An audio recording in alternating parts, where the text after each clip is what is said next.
Welcome to Zen and the Art of Real Estate Investing.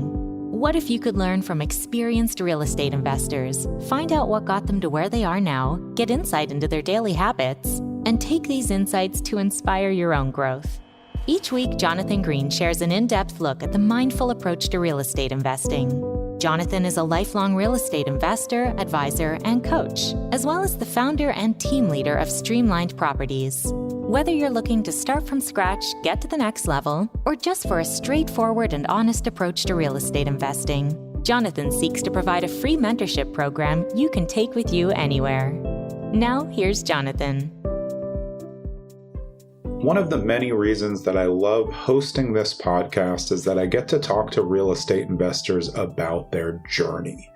All of us have a different journey to get where we are now, and it's really interesting to compare them over time and to go deep with each guest to see how they started and how they got where they are now. My guest this week is Nic DeAngelo from Saint Investments. We're going to talk about consistency as the cornerstone of trust and his whole journey from building at 12 or 13 all the way up to building these syndications and investments that he does now. Let's go. This is episode 149 of Zen and the Art of Real Estate Investing with my guest, Nic DeAngelo. Nic is the president of Saint Investment Group, where they look into large-scale distressed asset purchases and innovative syndications. Nic has 2 decades in the business. He is an expert in investing, capital raising, specializing in real estate and debt markets. Nic, welcome to the show. Jonathan, great to connect with you today. Great catching up with you beforehand, and look forward to diving in. Yeah, just for the listeners, we are currently in happy hour because it's a Friday at 5 when we're recording. You'll listen to it on either a Monday or Thursday, but Nic and I are bringing it in late on a Friday to get you this information. Let's get started with your background. When was the first time that you remember being interested in real estate? Yeah, so this is an amazing question because there's so many different answers that I hear from people that were mentors to me that I'm interested in learning about. For me, it was very early on for one reason. And it was that I had the blessing to see, I wanted to see the highest leverage of my time very early on. And I saw successful people. I read crazy statistics. I've been a lifelong reader and a lifelong learner. And almost unanimously, you see super successful people put their money into investments that as time increases, the investment gets more value. Simple as that. Time is now your ally in investing, and real estate, as far as I'm concerned, as far as many are concerned, is the number one way to do that. So very early on, I was like, hey, I have no issue with hard work. I really like it. I like entrepreneurial endeavors. I like starting businesses. We've built and sold a number of them. The question is, so what? You've made the money. What do you do with that? So I want to say, even from being a kid, I knew that real estate was where I wanted to be. And over time, that's only been more solidified, not less. Yeah, what was I know it was Rich Dad Poor Dad was the book for you, but what age were you when you got that, and did that really kind of lift up like, okay, this was really starting to, all these thoughts I was having, now I see that it can be done. So honest to God, I was a dorky kid that read a lot. The first books that I read on real estate were not Rich Dad Poor Dad. One was Gary Keller. It was a gigantic blue book called. Yeah, it's not the Millionaire Real Estate Agent. It's the blue one for investors. It's the Millionaire something. Real Estate Investor. That's what it is. Yeah. You hit the brain cell. Yeah. I can see it when you said the blue cover. I'm like, yep. And I carved that book to death. I probably read it cover to cover 3 times back to back. And the other was looking at some big, moguls, tycoons. I think Rockefeller, I read his biography, just like, great book, start over. You know what I mean? I just reread the whole thing. And so you see a lot of sophistication with what they do with money. I mean, the Federal Reserve, things like that some of these guys did that spurred me to want to be involved on assets, hard, tangible, physical assets and ownership of those. And nothing more fun than investing to me. So those were 2 books that were on rotation even before Rich Dad Poor Dad for me. Yeah, it's interesting to me how you describe it, though, because I can tell that you weren't really after the money. It's not like you were thinking, hey, I want to get a Lamborghini. I mean, maybe you wanted one, but it sounds like you're really interested in the function of assets and what they do. Absolutely. I started working in construction. That was my big foray into the workforce. And that was not for me on I was very young, but 11-hour days, my summer spent 11-hour days building In the heat, yeah. retaining walls was not my perfect summer spent. So I did banking for a very short period of time and then said, oh man, banking's great. And I really like the debt side. But I really like with actual assets backing these debt instruments. So real estate was immediately where my heart went, where my mind went, and then merging those two with what we do now. I mean, it feels like home. Yeah, I think there's something different than traditional financial markets to real estate. It's because real estate's tangible. You can go see it. You worked on it as your first job, realizing, well, I don't really want to do this part. But it's cool to know in the end that when you finish that, that's going to be worth more than when it was just dirt. Did you see that like trajectory coming? Like, wow, okay, this is hands-on instead of stocks, which I was interested at young too, but like I can't get anything from them. It's just magic happens and I make money or I lose money. Yeah. And so exactly to your point, the way that I saw it I was very young at the time. I was building walls over the summers. I was probably, 12, 13, 14, like the first few years of my workforce. What I saw was this, simply put, it's almost exactly what you said. Is I had a small amount of money because I was making dirt and I was like, I was up to my eyeballs in mud every day and all that stuff. Wasn't making good money at that time, but I had the small amount of money that I walked home with at the end. I could either put that in stocks where there's a whole bunch of people that I don't know making decisions in a room that I'm not invited to, right? Yeah. And hopefully that goes well, fingers crossed. By the way, 2008 would come up later on and we'd learn a lot about a lot of different things, right? The other side is I could take that same amount of money and put it into something that was tangible. Again, I was building retaining walls for homes at a very young age. I saw people's houses before and after, or commercial properties before and after, and adding square footage. I would just pick up on small pieces of that at a young age, but it was very clear if you double the lot size of a property. We worked on a Volkswagen dealership in Southern California. We essentially doubled the lot size, right? Yeah. So if you can double how many cars are on the lot and you can double inventory and double your potential for sales, what does that equal for the value of the owner of that piece of property or that business? Those were obvious things to me, just being like, what am I doing? Why am I doing this? Somebody had to pay these big dollars for this retaining wall. So pretty much, I didn't want to bet on people that I didn't know making decisions for my money that I didn't trust, because I didn't have a lot of it. So yeah, right. I was like, I got to shoot straight with this, and real estate made a lot more sense. Yeah, that makes sense to me because my dad gave me a little bit of money when I was like 16 to invest in stocks. And he's like, well, here, call the broker at Merrill Lynch. And the first time I called and I like put these, some little trades in. And then I called him one time and he said, well, no, I don't think that's a good thing. I don't think you should do that. And I was like, wait, this isn't for me. Like, just do the trade. Like, it's not like I'm testing this out. Like, this is the whole point. So I totally understand that. And then I realized quickly with real estate as well, because my dad was in it, that like you have full control of the asset. My dad was a cash buyer, so we really did have full control of the asset, no leverage. So it was interesting to see how it was. But it really looked like, to me, from what you're saying, you were interested in success at an early age, and you were trying to figure out like which of the building blocks was going to get you there. I mean, who else is reading like Rockefeller as a teenager thinking like, damn, this is, but you're right though. All those books, everyone owns real estate. Yeah. And I mean, truthfully, I was hungry very early on. I had the blessing of being around family that was extremely successful, extremely on one end, and then family on the other end that was the complete opposite of that, homeless. Yeah. A lot of crazy issues with people that were dearly close to me on both sides.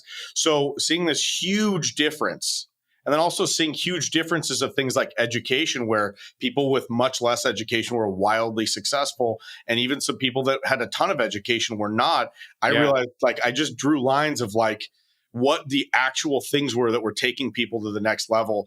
And I was like, okay, those are really good data points for me to internalize at a young age. I'm blessed for that. I didn't earn that. I was blessed to see that. But the other side was all this damn real estate was floating around. Well, these people were investing, right? So there was obvious trends of where they were putting their money. I was like, look, I'm too early to be smart. I'm too early to have experience, but these guys seem like they're doing well. I want to do whatever they're doing. I want to get close to that. Yeah. And I mean, just with what you described, with having some success and some unsuccessful people in the family, that's really, I mean, Rich Dad Poor Dad must have been like, oh, holy shit. Like this is it. Like, here's the two camps. Because like you said, I think it's really interesting to note that there's a lot of people who have been great in real estate who don't have any fancy educations at all. You just don't know who they are a lot of the time because they're not really ever been concerned with, showing off. And I saw that a lot as a kid with my dad's friends. Is that something that you saw in this group of family where you're trying to say like, hey, well, it doesn't correlate that all the people who did all the education are just winning? Yeah, it was clear as day that it wasn't that education held people back. Some people go, I want the license plate that says like no degree or what, something that's like, it's like they want to brag about that. I think education's great. Again, I self-educate as much as I possibly can. And I think that targeted education is incredibly valuable, but I didn't see a correlation between like college degree make this much, 2 college degrees make this much, I didn't see that on my side. And you look how complex the world is today, Jonathan. You look at like layers and layers and layers of complexity in markets, in the economy, in geopolitics. There's too much to learn. The classroom stuff, by the time, if you really wanted to get a degree today in something as detailed as like, the overlap of imports, exports between Asia and the US, by the time you got your degree, it would be 4 years outdated. Yeah. That's a great point. Complex. So you look at real estate, I've always preferred commercial because it's so tied to something tangible like the business community or economic trends. There's things that I can look at. I don't know how to evaluate residential to the same degree of entertaining value. And is a pool 50 grand or 200 grand in value? Yeah. So I always lean towards commercial and for debt. I love debt on that side. And those were things that were very tangible, very real, tied to economic data points that you really could see direct correlations. And when I saw that, I went crazy and geeked out in a big way. So that was like a huge, huge transition for me, is learning those points and seeing the most valuable. Yeah, I mean, not only in commercial can you use all the demographics to a better advantage for larger scale because you have more scale there, but also the spreadsheets actually are doing something.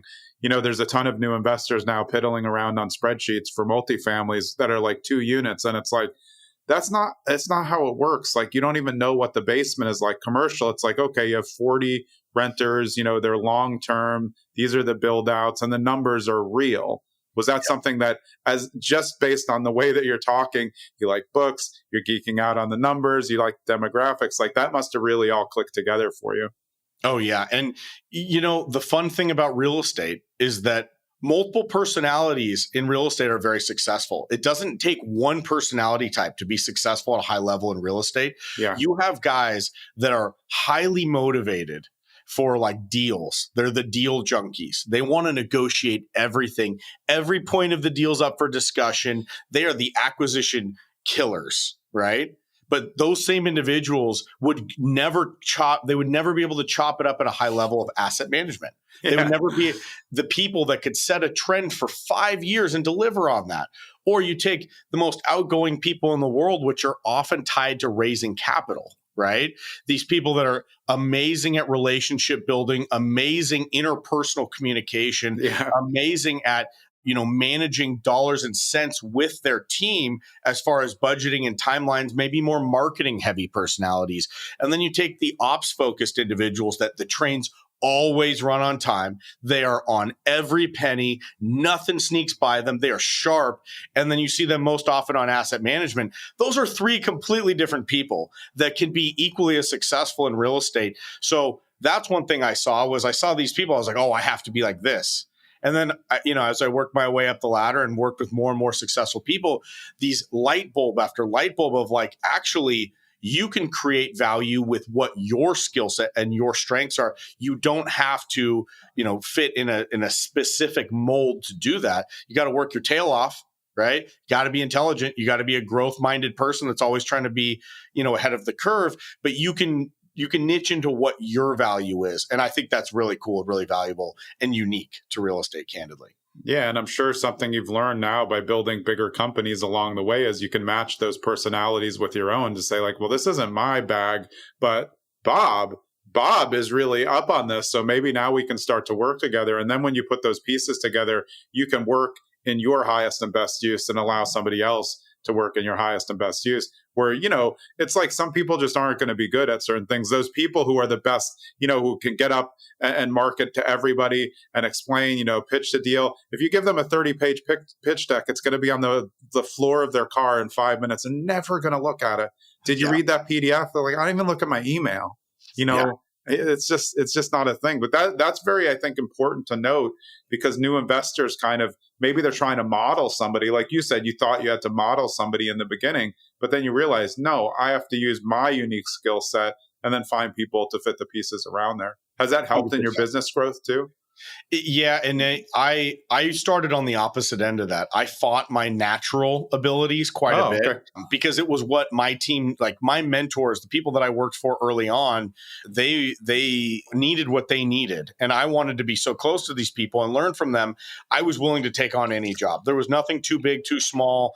Some days I was sitting on the courthouse steps buying foreclosures with $10 million in my jacket pocket, right? Of cashier's checks, right? So I'm like a 22-and-a-half-year-old kid crapping my pants because that's a lot of money. Don't want to mess this up. I got really one at bat for that one, right? Yeah. And also, then, just when the wind blows, you're probably like, no, why everyone's like, why are you holding yourself so tightly? I mean, don't worry about it. Yeah, you worry about you. Okay. I got my own jacket issues. The other side is the next day I might be in asset management and in spreadsheets. And why is the water bill up 15% month over month? And, so it was whatever they needed me, I was willing to do. But over the course of my career, one thing certain for me, for my personality, is I'm growth centric.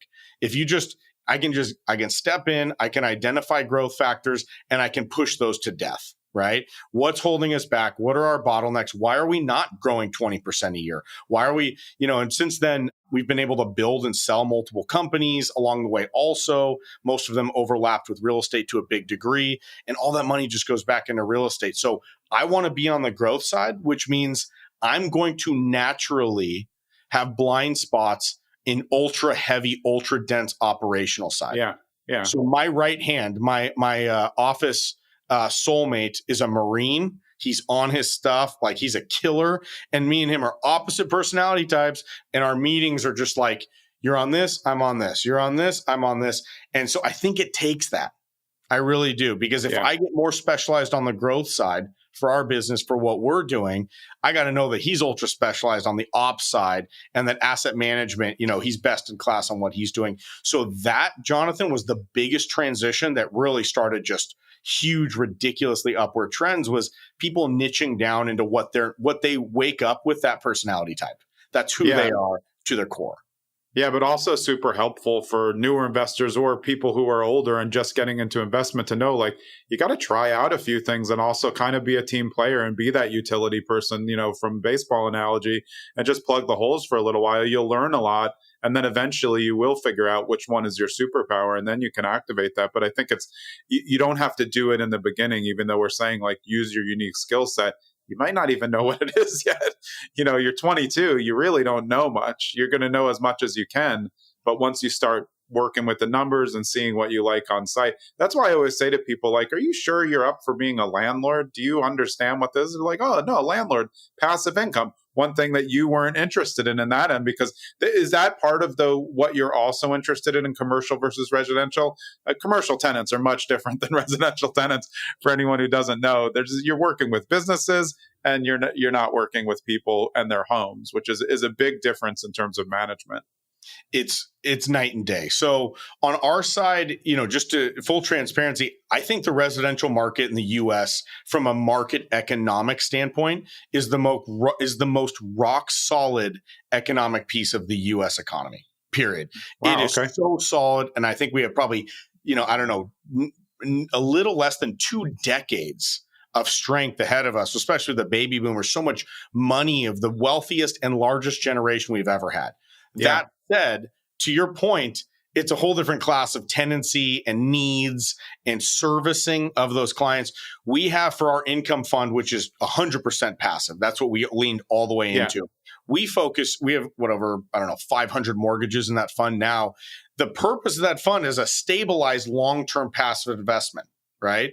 Yeah. So that's one side of the portfolio. Historically, when we were leaning into commercial so heavily, it was because we were doing primarily large-scale industrial, 50, 100, 150,000 square foot buildings. We were dealing with triple net international credit tenants. Yeah. Right. The conversations, you'd think that these guys were nitpicky and difficult and just like over negotiators and throw their weight around. Easiest group I've ever negotiated. Yeah. They tell you, hey, this is what we're looking for. Are you guys it? Well, I don't know. It's not that conversation. It's just, yes, that's us. Okay, cool. Hey, well, just send us what you have in mind. You tighten up a couple points, deals get done. But if you're not what they're looking for, there's no discussion to cross that bridge at all. They know the buy box is instant. And just on a side note at that, from that relationship standpoint, I think when somebody presents you with a very tight buy box and you try to fix something into it, they're not going to respect you and come back to you when you say, yeah, you know what, not a good fit. And then they come back to you later for something that then they know when you tell this is a good fit that you're already willing to say no to one, which I think is really important, especially in large scale commercial relationships. You're trying to match very, very large dollar amounts. And you don't want to just be, you bring someone out after 3 months of work to do the due diligence and they're like, what is this? This is not the asset that I was expecting. I think that can be a big deal. Have you found that the larger the money, the more important that you need to build these relationships for the future also? So it's exactly what you said. The scale of a deal dictates the buy box. The scale of an operation, the scale of a system dictates the buy box. So when someone's early on and they're just kind of, hey, I don't know, it depends on the returns and I'm just trying to make the most money. That's very early on mindset. Later on, everybody goes, it's the how much you're trying to earn is like it's like a very clear point. There's no hiding. You just go, hey, what's your yield hurdle on this? Hey, how much are you trying to make on this? Oh, we're trying to hit this. Ha, ha, ha. It's like, ha, ha, ha. I know you are. But what are you actually trying to make? Yeah, we'd be happy with this. Cool. Anyways, next deal point. Right? Because the scale that everyone's dealing at, you don't have time to squeeze out every single rounding percent of every single thing. You look at the biggest institutions, their deals are quick. Their yield hurdles are very explicit, right? So you hit the scale on the head, especially in the debt space, which is where our focus is today. Yield is stated up front. You can know what you're going to get on it with pretty high relative confidence out of the box. So the buy box is so tight on bigger deals. And I respect that and appreciate it because it allows us, everybody compares notes very quickly. And you know if the deal is going to happen very quickly. And it's such a respect for time. Yeah. And then you know which people you can go to. The buy boxes, first double check, buy box still the same. Yes, this is a fit. And then you just go, like you said. And I think it's just a gigantic difference between large scale commercial and what some people know as just regular residential, where it's like, hey, whoever has the best offer, come in hot, like we'll take it because it's a seller in control. They don't know that some of those agents are faking it. But in commercial, that doesn't happen. It's like I always make a joke, like when I do commercial, but like apartments and stuff, but I don't do large scale commercial. But if I were to just show up with a client on like a $40 million building, they'd be like, who are you? You're some rando residential agent. Like there's no match for what that game is. And I think that people have to know that up front. And it takes a little while to get up there because the numbers start going up. And that means the risk can go up for you as a participant in the deal, right? The air's thin, right? When you start adding that many zeros, we were blessed to, again, this has been a huge story of relationships also along the way. We've been able at Saint Investment Group, we've been able to stand on the shoulders of a lot of giants that we made friends with way before we were really at that table and been able to get access to deals where especially the debt space is so consolidated. It's actually so tight knit. Right. And think about why, though. Think about why. If you're trading post 2008 where every bank either, had serious discussions if they're going to collapse, compliance issues, huge new government regulations. There's so many concerns for banks. Today, you have mid-sized small banks with serious concerns about their liquidity. You have big banks with serious concerns about what they're doing and how they're doing with their own loans at this period. Yeah. Reputational risk on the debt space, the lending space in real estate is so high, you have to know each other, right? It's not like CoStar or MLS or whatever, where you could just throw a deal up. The buyer, it's on them. Buyer beware, good luck. Hey, exactly. Whoever you rent to, that's up to you. No, because if somebody buys a loan and forecloses on somebody that shouldn't be foreclosed on, like let's say a veteran that's overseas or something that's like, oh my God, nobody would want to see that, right? Yeah. Something horrible like that. Then that could go back to like Wells Fargo, who originated that, but had nothing to do with the foreclosure. Yeah. Right. So the barrier to entry and the relationship barrier to entry is so high that it's interesting because you get to connect with A players at a higher level, and the rooms are very small. But it's also interesting because it's not something the public gets to see that much. Yeah. Yeah. Yeah, I mean, especially not on the commercial side. I mean, I think because investing has become such a thing, and there's a lot of podcasts like this and bigger pockets out there, people have learned a lot about syndications. But I think in general, most people pretty clueless when it comes to large scale commercial, just because it's a long way away for someone who's looking for their first house hack or a single family. So getting up there, you're right. The rooms keep getting smaller. The importance of the relationships gets bigger. And I think that's really helpful to note. But one thing that I also think is really helpful, especially on commercial large scale, is transparency, which is very much missing from small scale residential. And I was going through your site, and what I think is really nice about your website, which probably corresponds to the company, is that your deals are out there. Here's our 7 exits. Here's the 12 we're working on. You can go and look at them. And I think in an era where people didn't really know what syndications are, and now they're like, hey, this is interesting. The more transparency, the better. Do you agree with that? And how has that helped you in formulating your company's philosophy? I think this is how business should be done, right? Because I could give you the strategy of it and say, hey, the more transparent you are, the reality is investors are very intelligent. And the reality is if these people are, accredited investors with millions of dollars, the worst thing that you could do with an accredited investor is not be fully transparent. Yeah, absolutely. And even if you're not forthcoming with something, whether it's good or bad, anything that you're not just like in their face with that's on the nose feels like you're not being upfront.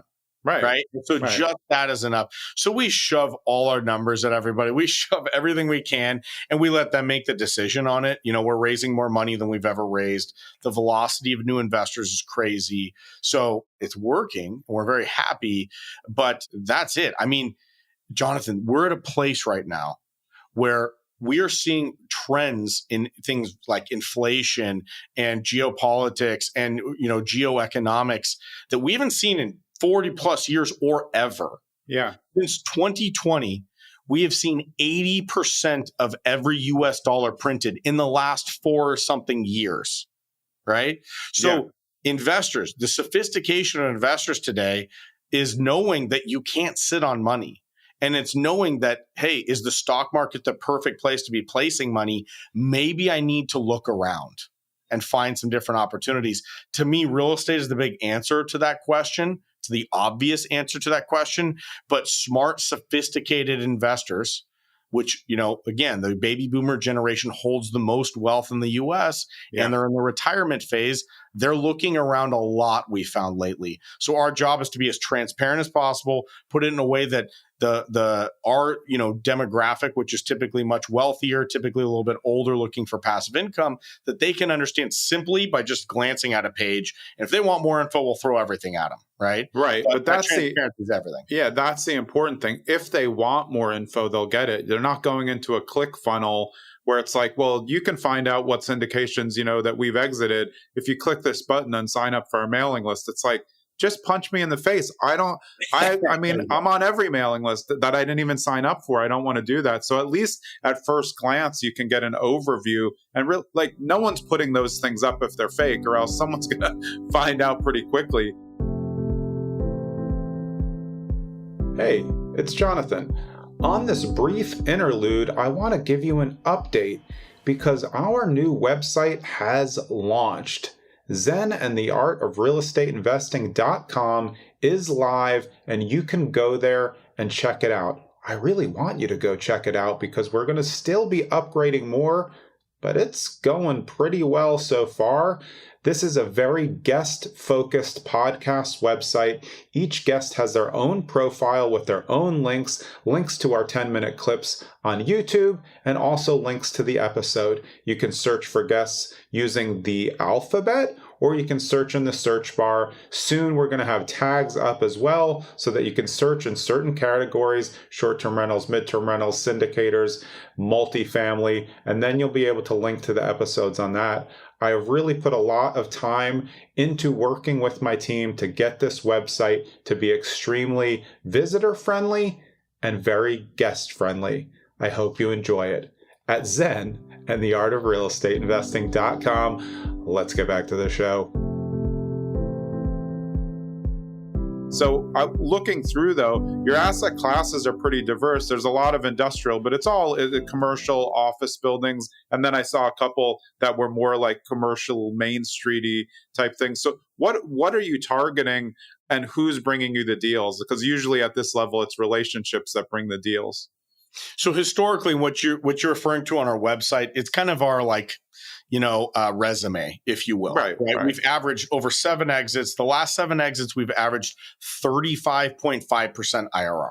Right. Yeah. So something we're very proud of, something that takes the tribe to produce and to perform and to maintain and manage and do all that. But part of that, and the reason we're able to brag about high numbers, is because we believe in timing of the economy and economic forces so heavily.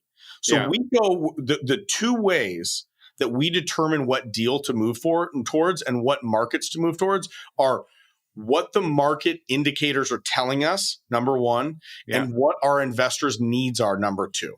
So what we saw going so heavily into industrial, I love industrial. I think the use case for industrial for the next 20, 30 years is rock solid. I agree. But I think right now, industrial's at an interesting point where there's a few things that need to shake out as far as nearshoring and onshoring away from China, parts of Asia, parts of Europe, where that will land in the US. And I think that will be very successful. But I still think it's early for the type of returns and for the type of business profile that we look for buying buildings. So the second is what our investors' needs were. And our investors' needs on our side, we saw investors, you look at the last 15 or so years, you saw, especially, I keep returning to the baby boomer generation, but there's so much freaking money concentrated into such a short birth span of time that it's worth bringing up multiple times. The baby boomer generation really is what drove down the interest rates that we saw for the last 15 plus years, because they had so much wealth that they wanted to go out and get a yield on, that they were basically bidding returns down in a pretty massive way because they needed some returns on that. They were making the most money they've ever made, which is towards the tail end of your career. Most of them had their children already leaving the house, which is the biggest expense that you'll ever incur in your life is dang kids. I have a lot of them. I know how expensive they are. The other is most of them are paying down their mortgage. Right. So they have this asset that's not only growing in value, but they're paying down this 2-3% loan that they have on it, which we'll probably never see again. Yeah. All that creates this perfect storm of the baby boomer wealth that when we were we deal with like a lot of ex-business owners, current business owners selling their business, lifelong, very successful individuals. They were telling us, hey, Nick, look, I'm X amount of years old.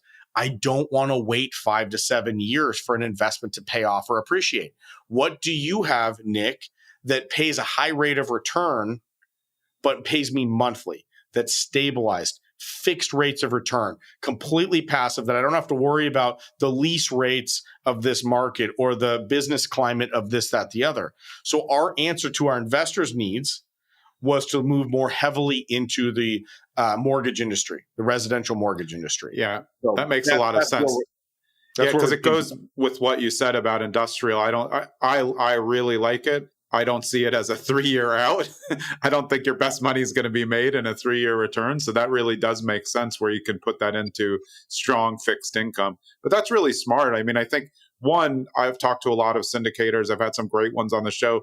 You're talking about the US dollar, inflation, other things that I don't hear a lot of other syndicators talking about. And that just must be something that helps you run your fund a little bit of a different way. And I think listening to what investors want is a thing that will keep them with you as someone who wants, I mean, anybody who's doing syndications at any scale wants return customers, because then you just want to have a wish list. Like if you can just stay with your top 10, I mean, what else do you really want, right? You don't need more growth than that if the same people keep putting their money back in because they like what you did for them. Absolutely. Absolutely. And that's our goal. Our, rate of investors cashing out of our income fund is ridiculously low. We actually typically see like a 2 to 3x second investment. And it's, I forgot the exact numbers, usually less than a year later. People are chipping in these huge checks all over again. Yeah. We pay a high rate of return that's backed by real estate. So, but all that's backed more so at the economic level because of the fact of where we are as a country. And you hit on things like the US dollar, you hit on things like the US economy. I mean, the uncertainty we're dealing with today, Jonathan, is something we haven't seen in so long, 40 years if we're just talking about inflation. CPI, PCE, God forbid, now we're seeing the PPI, the producer price index, which is often a leading indicator of CPI. That's on the way up more than it even was previously. So it's almost like the velocity is increasing for what we're seeing in the near term. So you deal with a lot of crosswinds, maybe headwinds on that, very clearly saying, hey, inflation is going to go the wrong direction or stabilize for a period of time. I mean, if we wind back the clock to the end of 2023, Wall Street was betting in at the end of 2023, 6 rate decreases in 2024. Yeah. Okay. Now I don't hear anyone confidently saying where there's going to be a single rate decrease. Yeah. No, only people who are extremely hopeful for bad reasons. So it's a weird trend that we're dealing with. Investor sentiment is extremely low. And we're seeing just obviously cost of living with inflation increase, but we're seeing that people are being hit harder on a daily basis, more at the core of their lifestyles than we've seen previously. And this is in the midst of things like strong job reports. This is in the midst of things that these conflicting data points. So it puts an investor in a really tough place. Inflation is too high to sit in cash, right?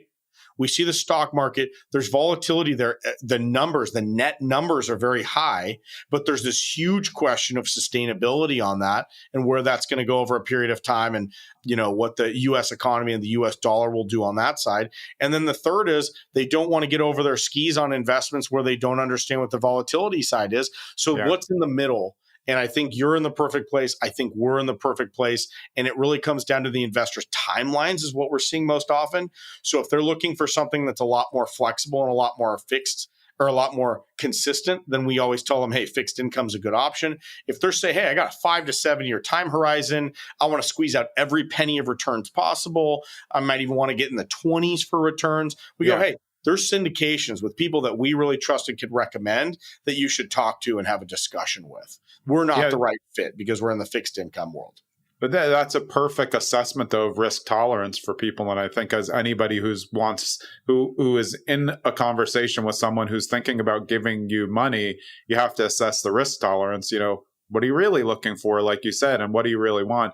But just going back one step, if you take all of those things that we were just talking about, and now you mix in an election cycle, it makes it even harder to really, quote, predict what's going to go on. So as somebody who's running, with something, the debt seems really safe in an election cycle compared to everything else. Am I correct on that?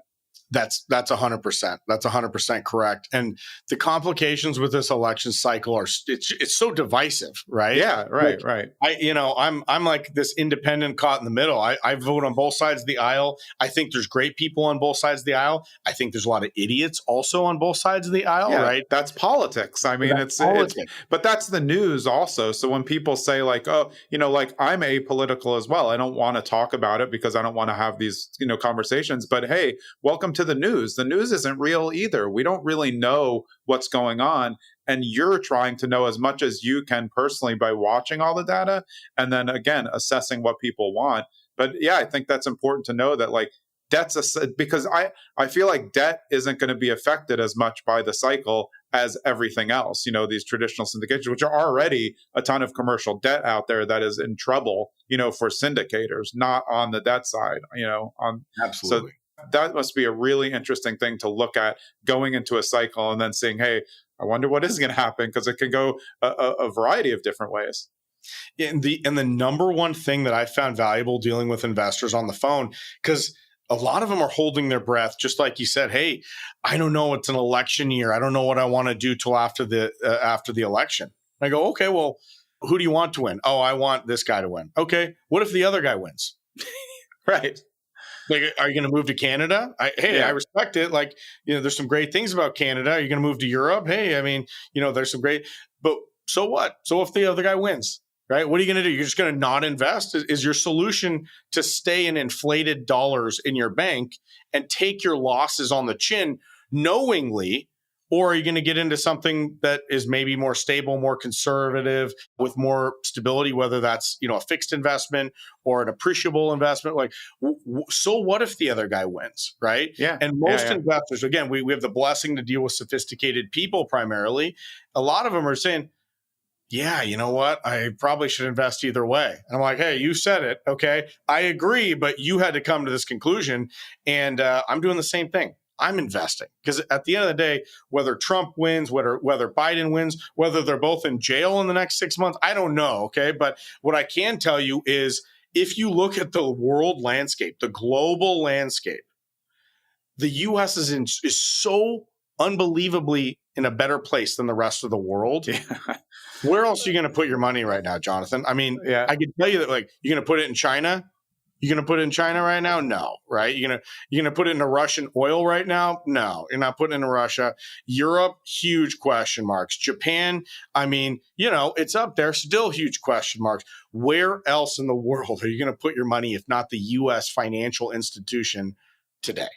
Yeah, I just this morning, I was listening to Prof G's podcast, and he was saying something very similar. Like, it's, again, the news is a burden to what people really think is going on, but it is a strength economy. But I wanted to take something that you said is really important to go over to just traditional residential investors as well, because it's analysis paralysis. It's people giving themselves excuses not to take a step forward, and they do it on small scale residential now. They're like, oh, well, the rates are at 7, I'll just wait till they come down. And I always say, well, how long are you willing to wait? And what crystal ball are you looking at to tell you when that's going to happen? It's the same thing. Like you said, they have to decide for themselves. But everybody who didn't invest in the beginning of the pandemic because they thought, oh, this is going to be crazy, everyone who did buy in like March 2020 and they're like, I'm just going to close anyway, they're like up 250 grand minimum, like literally at almost every price point. So it's like, sometimes you just have to do educated risk, make sure that you're paying attention to everything. And I think, for someone now I'm 53 and I invested in my syndication for the first time last year, that goes with the trend of what you're saying. As I'm getting older, I like flipping, but I don't want to be on site of a flip every day. I like, properties, but I don't want to be a landlord. If I'm going to do short-term rentals, somebody else is going to manage them. Now, I know I'm going to pay for the passivity. I'm really enjoying my first syndication. I just look at what comes out every month and I'm like, yeah, this is exactly what I signed up for. Absolutely. I tell people constantly, right? It's like, well, how do I know that, you guys are better than the next guys? But I go, oh, I'll be the first to tell you, I invest with my quote unquote competition, right? One, we have this ability, Jonathan, you know this. The real estate space is so collaborative. I agree. Cooperative. I invest constantly with who's supposed to be my competition, because I'm like, look, I want to be in this kind of deal. We're not ever going to be the best multifamily operators. I know that with 100% certainty. You step into our space in industrial, we'll wipe the floor with you. But for multifamily, there are that's why we don't do multifamily, right? Yeah, but like you said, you can go get a piece of it. Exactly. You don't have to run it. You can be on the LP side and trust somebody who does all their data on that, when that's not going to be your thing, because you'd be too spread out for a person and as a company to say, hey, yeah, we're large scale syndicators. We do multifamily, industrial, self-storage, RV parks. We do it all. I don't want that. I'm not investing in that. No.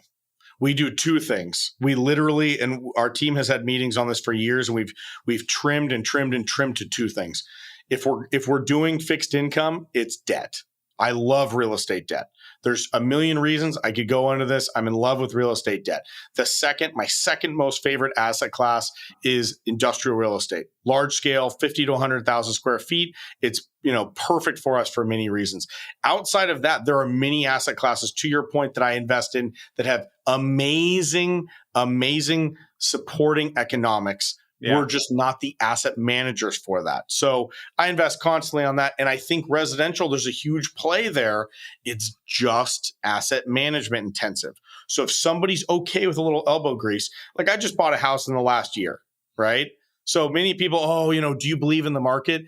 Enough to go into it, right? Enough to I wrote the down payment check. That wasn't cheap, Yeah. And I'm happy with that. I could tell you, rates are at 7. We got a 5.8. on our deal, right? Shop the hell out of that. Yeah. But other people can't too, man. It's picking up the phone and beating up banks and seeing what they'll do on deals, right? Yeah, and that's all part of it. When I bought my house here is like 3 years ago, the rates were good, but I was like late on my tax return. So I took a little bit of a difference. So I was like just over 4 when most people were at like 3.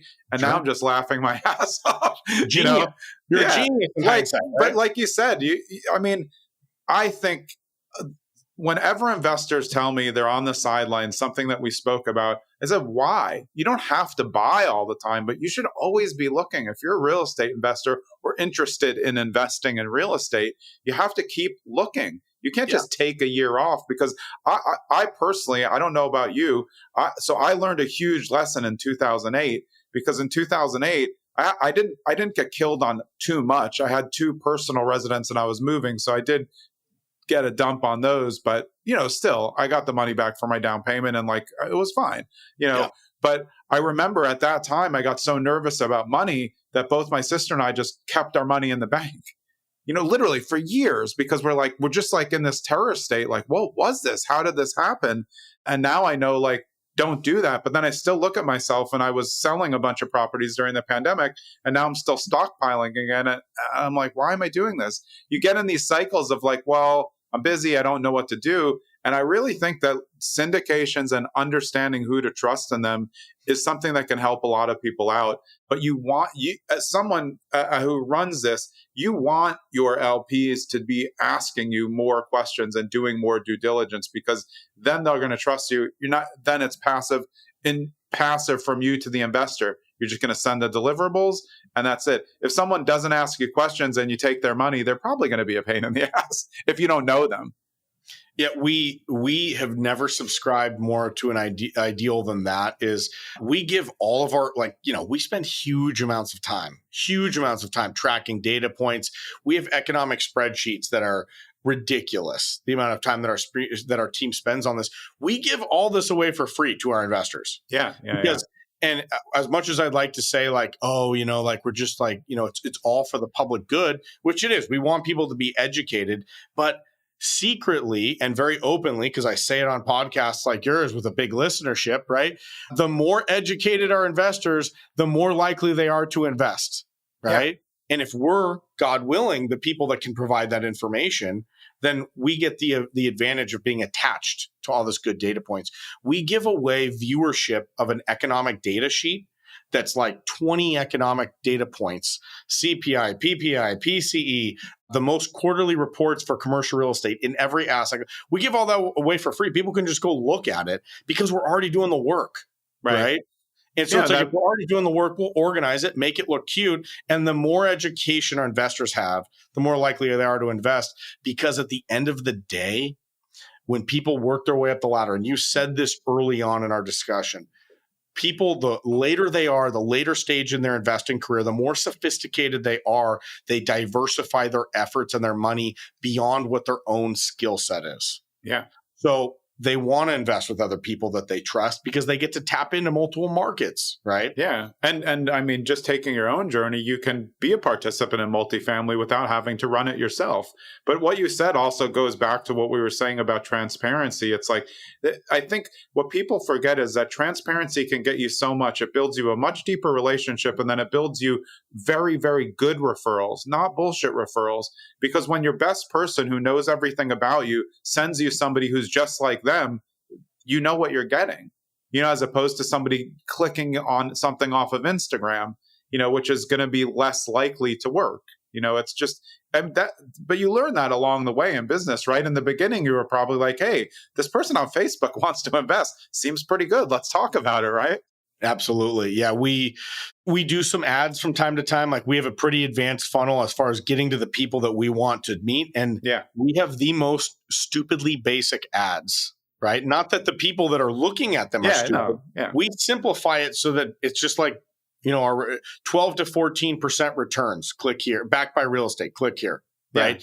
Just so that people are just literally like, there's no hesitation, there's no confusion at what we do at any of it.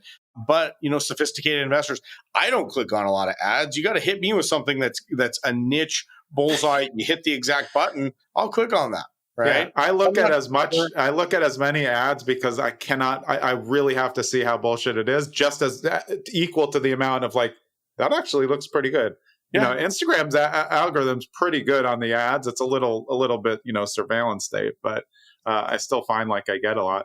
So for somebody new to investing, but they have money, they're busy, they come to you and they say, I'm interested in syndications. What's one piece of advice that you would give them to get started the right way and make sure they don't fall into something on TikTok that looks really good? I would say getting some repetitions under their belt of reading deal points, like That's reading great. actual details, right? Our team uses a few phrases constantly. One of them is put the cleats on. And it's the idea of, look, nobody's saying you got to go play, major leagues right now, but put your damn cleats on, right? Yeah. Put your cleats on and be ready for the game. So I tell them to start looking, start asking questions. We post many syndicators. You'll see like it's all these different things on a website burying investors, but they never actually get on the phone with people. Yeah. We paste our number everywhere. It's like, call our team, ask questions, right? Because at the end of the day, for new investors, the best thing that they can do is start getting, being encircled by all these things that they want to be around, because you don't even know what's good or bad until you're around it.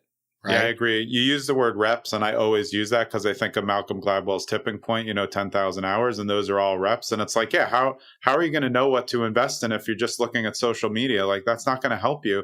And also, I think people jump the gun too soon. If you're brand new and you have, $20,000 and that's all your money, like, you're not ready for a syndication. Watch some videos. You probably will find someone eventually who will have a call to give you some education, but there's a lot of education you can get out there yourself that doesn't say you have to dump the money into the bucket yet. And the other one, because it's exactly that. The other advice I'd have is the people you hang around with is one of the most valuable, important things, especially in the real estate world. Absolutely. As many amazing real estate books are out there. There's 20,000 times as much valuable information from individuals that have experience that you can't put in a book. Yeah, because a book is a generalization normally, and that's why they're good. You read a book and you're like, oh, I just got a good overview of what I should do. Then you talk to Bob, and Bob tells you what happened on his last flip or his last syndication deal that he invested in because he didn't vet, the operator. That's very, very good point, because that is really where you do it. And that's why you want to talk to as many investors as you can, and give value, add value, and then receive value, because we all like to talk about it. And I've always said, and I'm sure you'll agree, a lot of my guests agree, we talked about it before. I think it's completely collaborative. I don't know what anyone's even talking about competitive. Like, who's in a competition about this? It's not sports. There's no winner or loser. We can all win if we invest wisely. And that's why I think it's smart to start taking a look. If you're making good money, you should be thinking about what syndications can do now or later, just because you're not going to be a good landlord if you're a doctor. Like, you don't have time for that. It's a full-time job, and it's the passive income. Passive income has become so sexy and such a buzzword. As a word, it's so fake. It doesn't exist. Somebody's doing the work. Okay. Of course. Yeah. And it's not the property managers. That's a hint. It's not the property managers. They're wildly helpful. We have the best property managers in the world. I love them. They're amazingly valuable on our team, but they integrate in with accounting. They integrate in with asset management. They integrate in with budgeting and all these other things that are one piece to a bigger puzzle. Somebody is doing the freaking work. So it's not passive. It might be passive if you are a passive investor. But if you're expecting to go own it and it being passive, that's just not the reality of it.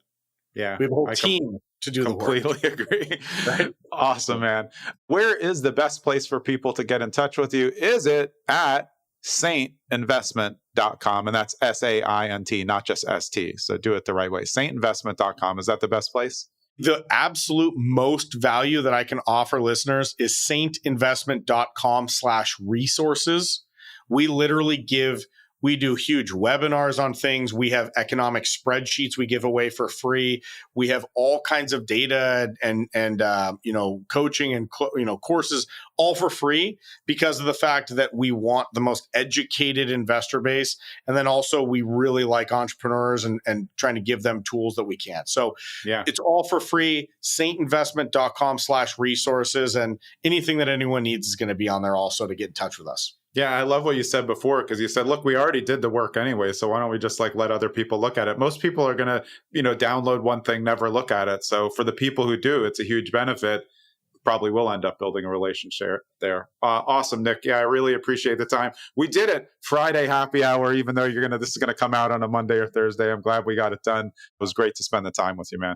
Yeah, I really enjoyed it. Next time we do a happy hour podcast, Jonathan, we got to switch bottles of whiskey. Yeah, we got to have a drink off camera, right? So, but hey, I had a blast. I mean, it's great to catch up with you, and look forward to getting together again in the future. Yeah, absolutely. That was Nic DeAngelo of Saint Investment. I'm Jonathan Green.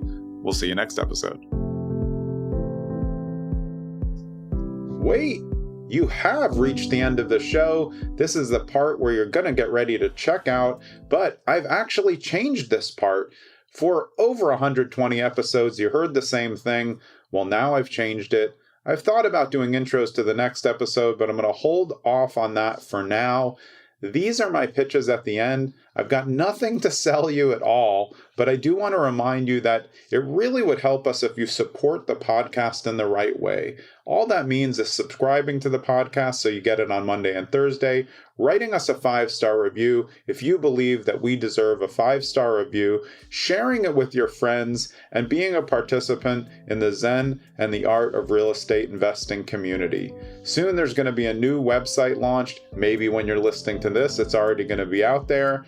That's where we're going to have collaboration. You're going to be able to see a lot from the guest. It is coming soon, and I just want to tell you, from me to you, I don't know how I got here, over 100 episodes. I'm so appreciative of you listening to the podcast and especially sticking around to hear this part.